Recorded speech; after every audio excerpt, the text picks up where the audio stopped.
ভূমি মালিকদের জন্য দারুণ সুখবর। এবার বেদখল জমি উদ্ধার হবে মাত্র 30 দিনের মধ্যেই। তাহলে এই 30 দিনের মধ্যেই ভূমি উদ্ধার করে নিজের মালিকানায় নেয়ার জন্য ভূমি মালিকদের কি করতে হবে, কোন ধরনের ডকুমেন্ট সংগ্রহে রাখতে হবে, কোথায় আবেদন করতে হবে, এই সংক্রান্ত যত ধরনের প্রশ্ন রয়েছে আজকের এই ভিডিওটিতে সেই সকল বিষয় নিয়েই বিস্তারিত আলোচনা করব। সুপ্রিয় ভিউয়ার্স, ভিডিওটি দেখার পর যদি ভালো লাগে, আরো কোনো ভিডিও দেখার আগ্রহ জন্মায়, তাহলে আমাদের চ্যানেলটি সাবস্ক্রাইব করে রাখতে পারেন। আর পরবর্তীতে নতুন কোনো ভিডিওর নোটিফিকেশন পেতে সাবস্ক্রাইব বাটনের পাশের বেল আইকনটি চেপে দিয়ে রাখবেন। আসসালামু আলাইকুম। সুপ্রিয় ভিউয়ার্স, আমাদের যাদের সম্পত্তির মালিকানা থাকার পরেও সম্পত্তিগুলো বেদখল হয়ে রয়েছে, কিংবা কোনো একজন ব্যক্তি জবরদখল করে রাখছে, ওই সকল সম্পত্তি উদ্ধার করার কিন্তু বেশ কিছু পদ্ধতির কথা রাষ্ট্রীয় আইন কানুনে বলা রয়েছে। এর মধ্যে সর্বপ্রথম যে ব্যক্তি ভোগ দখলে রয়েছে তাকে অবহিত করা, তিনি যদি কোনোভাবে সেই বিষয়গুলো মানতে নারাজ হয় এবং জমির ভোগ দখল ছাড়তে নারাজ হয়, তারপরে স্থানীয়ভাবে সালিশ, যেটাকে আমরা গ্রাম্য সালিশ বলে থাকি, তারপরে উপজেলা পরিষদেও কিন্তু একটি বিচারের ব্যবস্থা করার সুযোগ রয়েছে। সেখানেও যদি সমাধান না হয়, তারপরে সর্বশেষ আদালতে গিয়ে বিষয়গুলো সমাধানের কথা বলা হয়েছে।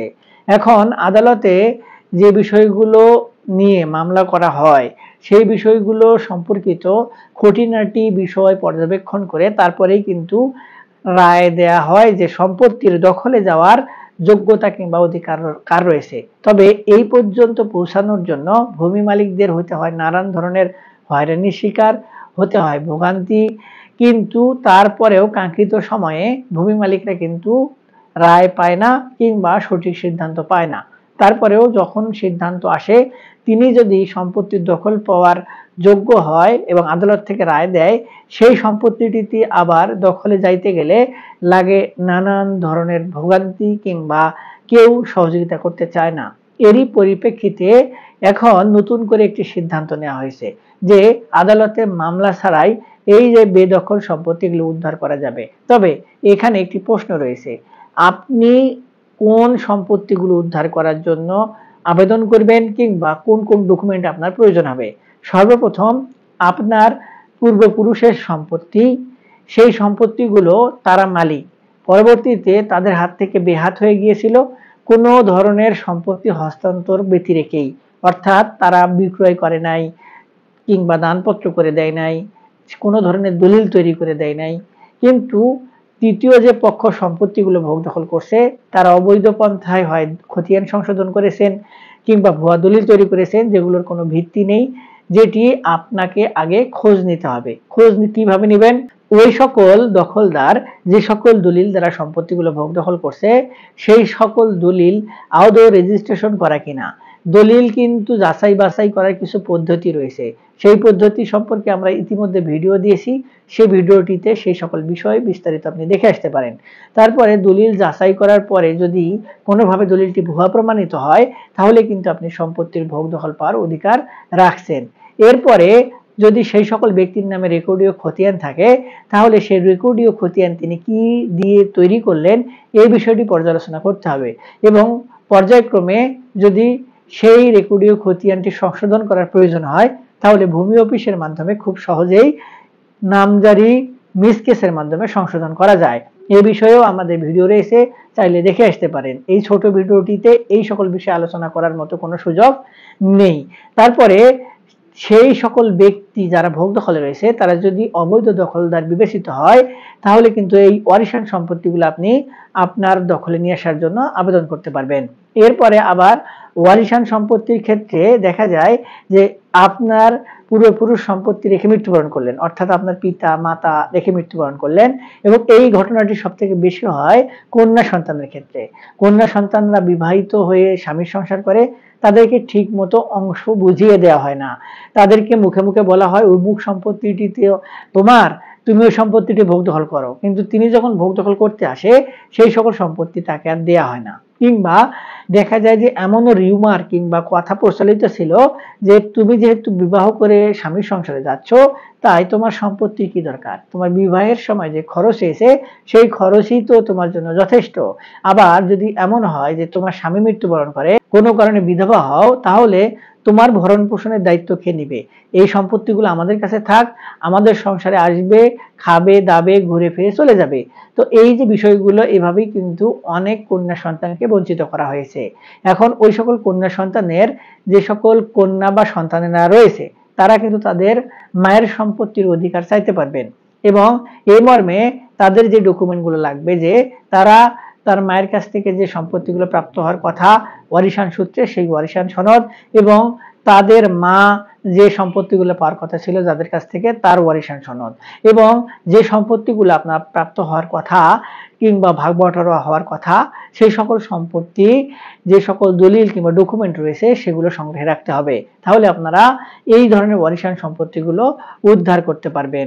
আবার যে সকল সম্পত্তি কোনোভাবে, ধরুন একজন অসহায় কিংবা এতিমকে সম্পত্তিগুলো ভোগ দখল করার স্বার্থে চতুরতার সহিত তার বালক হওয়ার পূর্বেই বিক্রয় করে দেওয়া হয়েছে, পরবর্তীতে সে যখন সাবালক হলো, দেখা গেল তার পূর্বপুরুষের সম্পত্তিগুলো তার কোনো চাচা কিংবা তার খালা কিংবা কোনো একটি পক্ষ সম্পত্তিগুলো বিক্রয় করে দিয়েছে। তো এই ধরনের যে পরিস্থিতিগুলো দাঁড়াইছে, এই ধরনের যে সাবালক ব্যক্তিবর্গ নাবালক অবস্থায় সম্পত্তির মালিকানা হারিয়েছে, তারা ওই সম্পত্তির মালিকানা চ্যালেঞ্জ করে কিন্তু ভোগ দখল চাইতে পারবে।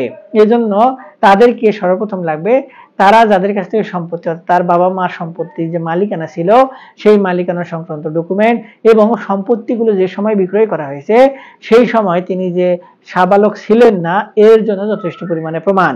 এখন এই ধরনের ডকুমেন্ট যদি আপনার সংগ্রহে থাকে, পরবর্তীতে আপনি আদালতে মামলা ছাড়াই সম্পত্তিগুলোর ভোগ দখল উচ্ছেদ করতে পারবেন, নিজের মালিকানায় নিয়ে আসতে পারবেন।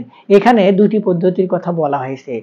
ভূমি অপরাধ প্রতিরোধ এবং প্রতিকার আইন বলে একটি বিশেষ ক্ষমতা দেওয়া হয়েছে জেলা প্রশাসককে। জেলা প্রশাসকের বরাবর যদি কোনো মালিক এই পূর্বে আবেদন করে, অর্থাৎ সেখানে ভূমি অপরাধ প্রতিরোধ এবং প্রতিকার বিধিমালার পরিশিষ্ট 5 অনুযায়ী দখল পুনরুদ্ধার একটি ফর্মের কথা বলা হয়েছে, সেই ফর্ম পূরণ করে ডিসি বরাবর আবেদন করলে সেখান থেকে একজন নির্বাহী ম্যাজিস্ট্রেট নিয়োগের মাধ্যমে বিষয়গুলো সমাধান করে দেওয়ার ব্যবস্থা গ্রহণ করা হবে মর্মে আইনে বলা হয়েছে। তবে এই বিষয়টি নিয়ে আমরা যথেষ্ট পরিমাণে জনগণকে সচেতন করা হলেও সেখানে, অর্থাৎ ডিসি অফিসে কার্যক্রম শুরু না হয় অনেকে হয়রানির শিকার হচ্ছেন কিংবা হতাশ হচ্ছেন। এই পরিস্থিতিতে বর্তমানে যে সরকার, সেই সরকার কিন্তু বিশেষ একটি পদক্ষেপ গ্রহণ করেছে। সরকার বিচার ব্যবস্থাকে সংস্কারের পাশাপাশি কিছু নির্দিষ্ট বিচার সরাসরি আদালতে মামলা করা যাবে না মর্মে অধ্যাদেশ জারি করেছে। এর মধ্যে পারিবারিক সম্পত্তি নিয়ে বিরোধ এবং সম্পত্তি নিয়ে বিরোধের ব্যাপারে স্পষ্টভাবে বলা রয়েছে। বলা হচ্ছে, বাংলাদেশে লিগেল এইড সার্ভিসেস নামে একটি প্রতিষ্ঠান রয়েছে, যেটির কাজ হচ্ছে অল্টারনেটিভ বিচার ব্যবস্থা, যার মানে দাঁড়ায় যে আপনার পারিবারিক সমস্যা, অর্থাৎ দেনমোহর, ডিভোর্স, বিবাহ সংক্রান্ত বিষয়, জমি জমা সংক্রান্ত ছোটখাটো যে বিষয়গুলো, তারপরে চেকের যে বিষয়গুলো, অর্থাৎ চেক ডিজনারের বিষয়গুলো, অর্থাৎ আপনি কাউকে চেক দিয়েছেন, চেকের পরিমাণের টাকা ব্যাংকে জমা নেই, ওই যে ব্যক্তিকে চেক দিয়েছেন তিনি কিন্তু মামলা করতে পারতেন আদালতে। তো সেক্ষেত্রে 5 লক্ষাধিকের নিচে যে চেকগুলো, সেগুলো কিন্তু এখন এই লিগেল এইড সার্ভিসে আবেদন করে সেখান থেকে সমাধান করতে হবে। এখন এই পরিস্থিতিতে অনেকেই জানেন না যে লিগেল এইডটা কি। দেখুন, লিগেল এইডও কিন্তু বিচার প্রক্রিয়ার একটি অংশ। প্রতিটি জেলায় লিগেল এইডের অফিস রয়েছে, সেখানে সরকারি নিয়োগপ্রাপ্ত নির্দেশিত কিছু কর্মকর্তা রয়েছে, আইনজীবী রয়েছে, তারা বিচার প্রক্রিয়ার বাহিরে সরাসরি দুই পক্ষকে সরাসরি আইন প্রয়োগের মাধ্যমে উপস্থিত করে বিষয়গুলো সমাধানের ব্যবস্থা করে দেন। এই লিগেল এইডে কিছু স্বল্প বিষয় ছিল, অর্থাৎ গরিব অসহায় মানুষরা মামলা করতে পারতো না, তাদের বিষয়গুলো সমাধান করে দেওয়া হতো। অনেক সময় আমাদের দেশে নারীরা কিন্তু স্বামীদেরকে এখনো যথেষ্ট পরিমাণে শ্রদ্ধা করে। সংসারে যদি কোনো ধরনের জ্ঞানজাম থাকে, অর্থাৎ যৌতুক নিয়ে বা কোনো ধরনের কলহ থাকে, তাহলে সেই নারীরা কিন্তু আদালতে নির্যাতিত হয়ে মামলা করতে চায় না।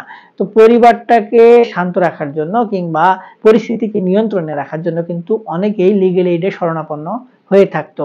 এখন এই লিগেল এইডকে বিশেষ ক্ষমতা প্রদান করা হয়েছে রাষ্ট্রপতির আদেশক্রমে অধ্যাদেশ জারি করে।